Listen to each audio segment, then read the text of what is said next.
Imagine stepping into a river, but not just any river. A river that holds the power to cleanse more than just the body.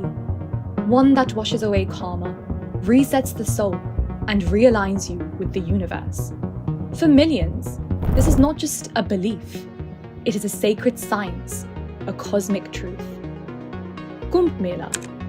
Millions of devotees converge at the sacred banks of the Ganges, braving the chill of Makar Sankranti, for a holy dip that transcends mere ritual. But why does bathing hold such profound significance for Hindus? What is it about this ancient act that draws not just mortals, but even the gods, from Shiva to Vishnu, undergo the sacred Snan, the ritual bath of purification and worship? Let's explore the mystery of Snan, the Hindu ritual of sacred bathing and cosmic renewal.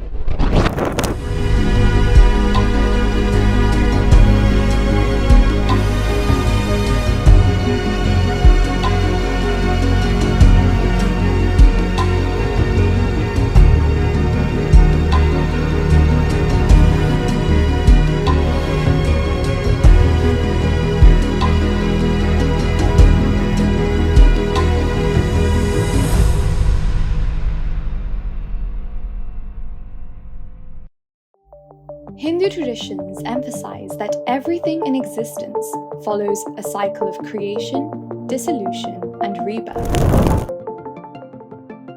Purification comes through charity, bathing, prayers, and penance, but the highest purification is through wisdom. In the ritual of bathing, or Snan, represents the dissolution of the past, a rebirth into the present, and an alignment with cosmic rhythms. Unlike swimming, a ritual bath in the sacred waters is a deliberate immersion into spiritual renewal, where one descends into the river to dissolve past karma and rises as a new being, ready for the next cycle of life. It also symbolizes the emergence of Lord Dhanvantari from the churning ocean, Samudra Manthan, and the cyclical rebirth of celestial bodies like the Sun and Jupiter. Therefore, it is not just about washing the body, it is about cleansing one's karmic energy, reconnecting with sacred forces, and renewing oneself on all levels of existence.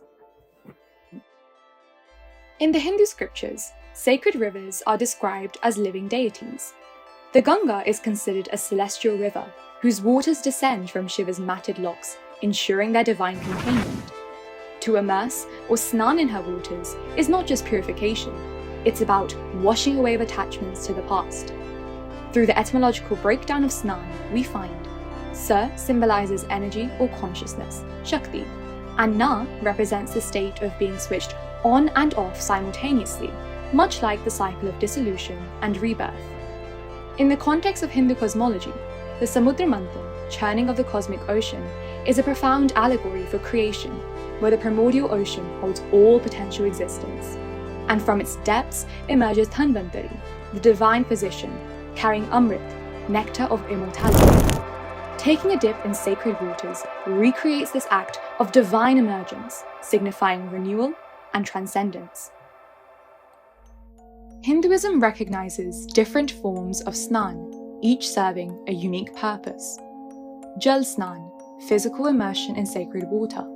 Mantra Snan, bathing the mind in mantra chanting. Smriti Snan, purification through meditation. Each type aligns with the three dimensions of purification: body, mind, and soul, ensuring holistic renewal.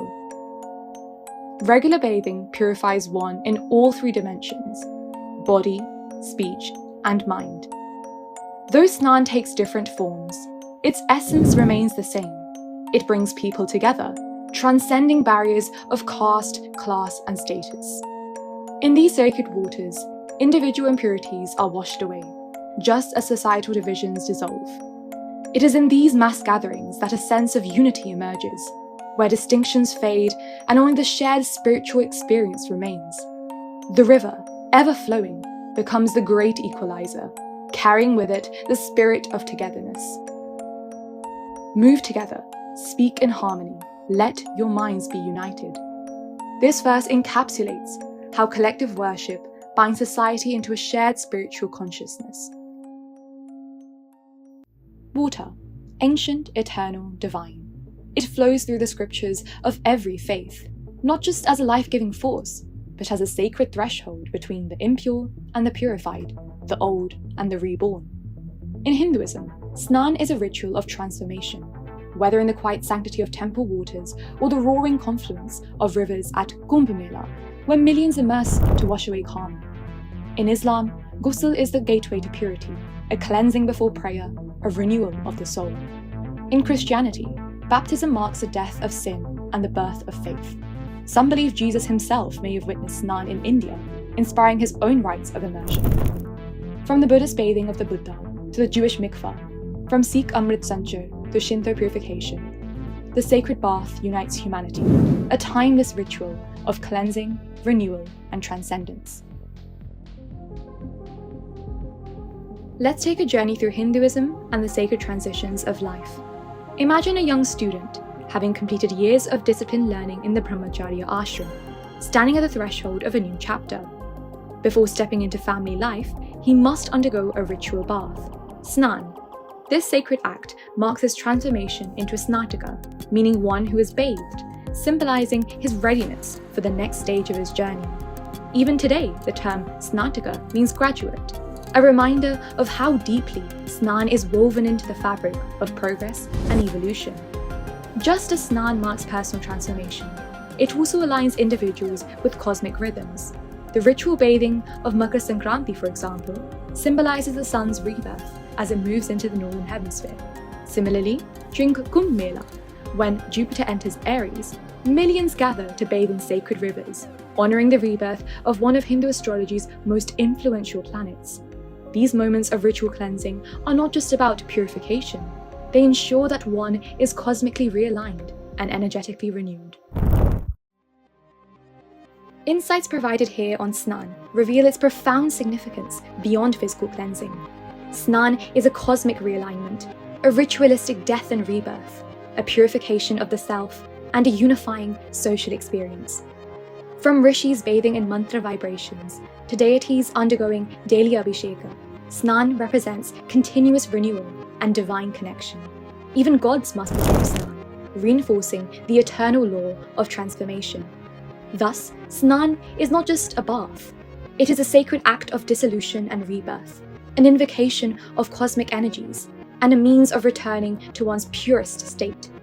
So the next time you step into a river, pause for a moment. Feel its energy. Remember that you are participating in a ritual older than time itself. You are dissolving the past and being reborn. Om Namah Shivaya.